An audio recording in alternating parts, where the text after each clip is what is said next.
حرکت میں آنا چاہیے, اس ملک کے ریاستی اداروں کو حرکت میں آنا چاہیے, اور دو نہیں ایک پاکستان کا نعرہ جو عمران خان صاحب لگاتے ہیں وہ ایسا ہی ہونا چاہیے. کیونکہ اگر یہی نعرہ آج کوئٹہ کے اندر کھڑا کوئی اسٹوڈنٹ لگاتا, کوئی عام شخص لگاتا, تو اب تک شاید وہ کہیں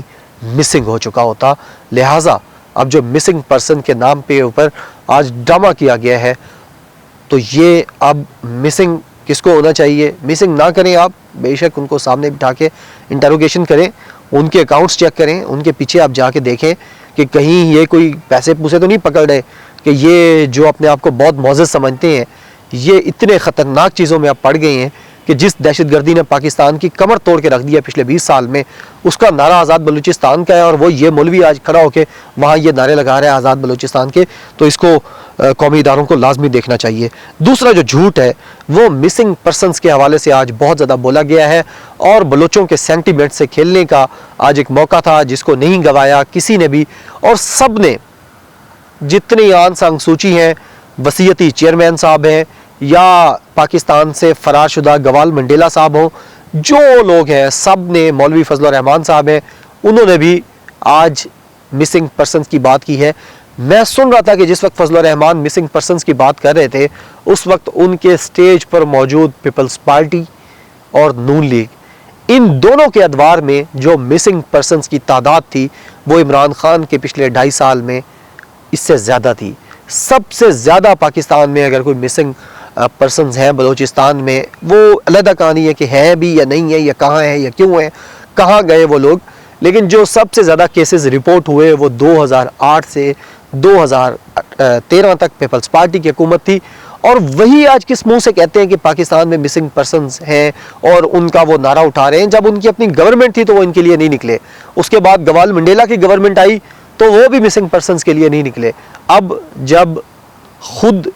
کے تحفظ کو اور خود کے مفادات کو ٹھیس پہنچنا شروع ہوئی ہے تو مسنگ پرسنز ان کو یاد آ گئے ہیں. فضل الرحمان صاحب بھی کہہ رہے تھے کہ سالہ سال سے لوگ مسنگ ہے, تو بھائی جان سالہ سال سے کوئی عمران خان کی حکومت ہے, سالہ سال سے کوئی جنرل باجوہ ادھر آپ کا آرمی چیف ہے,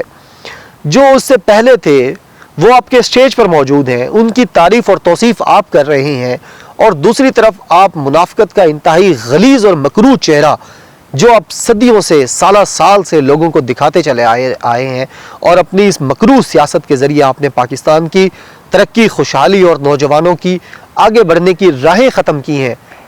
وہی مکروہ چہرہ آج دوبارہ لے کر آپ منافقت کر رہے ہیں کہ جو لوگ آپ کے پاس بیٹھے ہیں, آپ بلاتے نا اس وقت پیپلز پارٹی کی لیڈرشپ کو, پوچھتے کہ تمہارے دور اقتدار میں سب سے زیادہ بلوچ مسنگ ہوئی ہیں, وہ کہاں پہ ہیں؟ آپ مریم بی بی جو وہاں پہ بھاشن دے رہی تھیں, مولانا فضل الرحمان صاحب آپ کے اندر تھوڑی سی اگر کوئی حمیت ہوگی, حمیت کا لفظ تھوڑا اچھا ہے ویسے, اس سے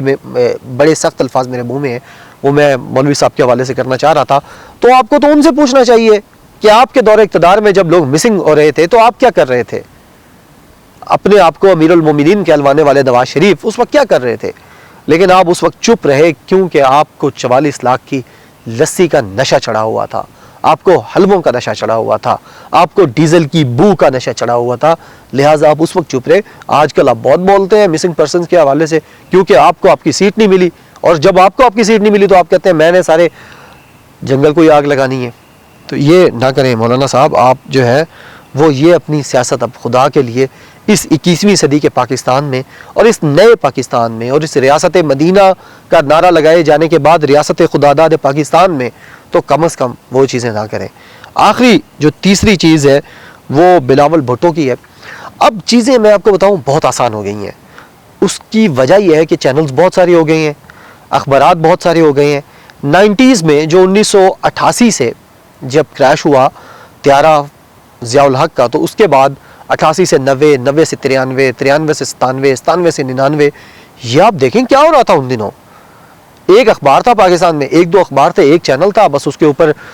کوئی ڈسکشن نہیں ہوتی تھی, کسی کو آنے حکومت کے علاوہ کوئی آ کے ڈسکس نہیں کرتا تھا, کوئی یوٹیوبرز نہیں تھے, کوئی ایسے فری لانسرز نہیں تھے, کوئی چیز نہیں تھی. آپ کے بلے بلے تھی بھائی جان, آپ ایک دوسرے کا گربان پکڑتے تھے, ایک دوسرے کو پتہ نہیں پیلی کیا کیا کیا کہتے تھے, ایک دوسرے کی تصویریں ننگی پھینکواتے تھے, ایک دوسرے کو آپ کیا کیا نہیں کہتے تھے, لیکن لوگ آپ پہ یقین کر لیتے تھے. لیکن اب بلاول بھٹو صاحب, آپ نے پچھلے ہفتے کال کی تھی, آپ نے پچھلے ہفتے ایک پریس کانفرنس کی تھی اور اس پریس کانفرنس میں آپ نے کہا تھا army chief general Qamar Javed Bajwa صاحب کیپٹن صفدر کے ساتھ جو ہوا ہے اس کی ذمہ داری آپ لیں, اس پر نوٹس لیں.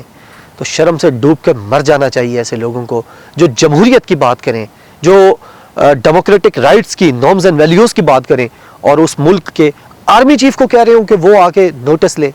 اور دوسری طرف آج اسی آرمی چیف کو جس کے پاؤں پڑے ہوئے تھے آپ پچھلے ہفتے, اسی آرمی چیف کو آپ سلیکٹر کہہ رہے تھے آج دوبارہ, اور آپ کہہ رہے تھے کہ نہ صرف سلیکٹڈ جائے گا بلکہ سلیکٹرز جائیں گے. تو یہ جو آپ کی بوکھلاہٹ ہے, یہ آپ کی افراتفری ہے, یہ جو آپ سنسنی پھیلانے کی کوشش کر رہے ہیں, ایک طرف آپ ابھی بھی میرے جیسا ایک طالب علم آپ کو پروو کر سکتا ہے کہ بلاول بھٹو ابھی بھی راولپنڈی کے گیٹ نمبر 4 پر اوندھے منہ لیٹے ہوئے ہیں اپنے والد صاحب سمیت, اپنے سارے خاندان سمیت. اور جب خود یہاں سے اسلام آباد سے راولپنڈی سے چلے جاتے ہیں تو اپنے سینئر رہنماؤں کو لٹا جاتے ہیں کہ منہ نیچے کر کے لیٹے رہو اوندھے منہ, اور جب سامنے سے بوٹ دیکھو تو اس بوٹ پہ زبان رکھنی ہے اور کہنا ہے NRO. تو اب آپ تو کم از کم یہ ڈرامے بازی نہ کریں نا کہ ایک طرف اسی جنرل باجوہ کے اس کالے بوٹوں میں لیٹ کے آپ اپنی رخساریں وہاں رکھ کے رگڑ کے ان سے NRO مانگ رہے ہیں, اور دوسری طرف آپ کس کو بیوقوف بنا رہے ہیں. اتنے ببانگ دول آپ کھڑے ہو کر نعرے لگاتے ہیں وہاں پر اور آپ سلیکٹرز کہتے ہیں. تو ان سلیکٹرز, اگر یہ سلیکٹڈ ہیں اور یہ سلیکٹرز ہیں, میں یہ نہیں کہتا, یہ آپ کی رائے ہے, آپ سیاسی طور پر آزاد ہیں اپنی سیاست کرنے کے لیے, لیکن ایک سیاست کریں. اگر آپ نے ان کے خلاف جانا ہے راولپنڈی اور اپارا کے, تو کھل کے ان کے خلاف جائیں. ہم کوئی ان کے پیڈ رولز یا ان کے ترجمان نہیں ہیں کہ ان کو بیٹھ کے سپورٹ کریں, لیکن آپ کی جو منافقانہ سیاست ہے, آپ کی جو 2 نمبر اور غلیظ چہرہ ہے سیاست کا, کہ ایک طرف گیٹ نمبر 4 پہ لیٹ کے آپ نے تلوے چاٹنے ہیں, ان کے بوٹ چاٹنے ہیں, ان کو چمکانا ہے, ان کو پالش کرنا ہے, اور دوسری طرف آپ ایک نازک ترین جگہ پر کھڑے ہو کر کوئٹہ میں جو پاکستان میں سب سے ڈیسٹیبلائز جگہ تھی وہاں کھڑے ہو کر آپ ان کو سلیکٹرز کہیں گے جن سے آپ NRO مانگ رہے ہیں. یہ کم از کم آپ کو آئینہ دکھاتے رہیں گے. تو ناظرین, یہ تھی آج کے 3 جھوٹ, 3 منافقتیں, 3 بہت بڑے تضادات جو PDM کے سٹیج سے نظر آئے ہیں, جس کے اوپر گفتگو ضروری تھی. امید ہے آپ کو ویڈیو پسند آئی ہوگی. اپنا بہت زیادہ خیال رکھیے گا, مجھے اپنی دعاؤں میں یاد رکھیے گا. اللہ تعالیٰ آپ کا حامی و ناصر ہو. بہت شکریہ. اللہ حافظ. پاکستان زندہ باد.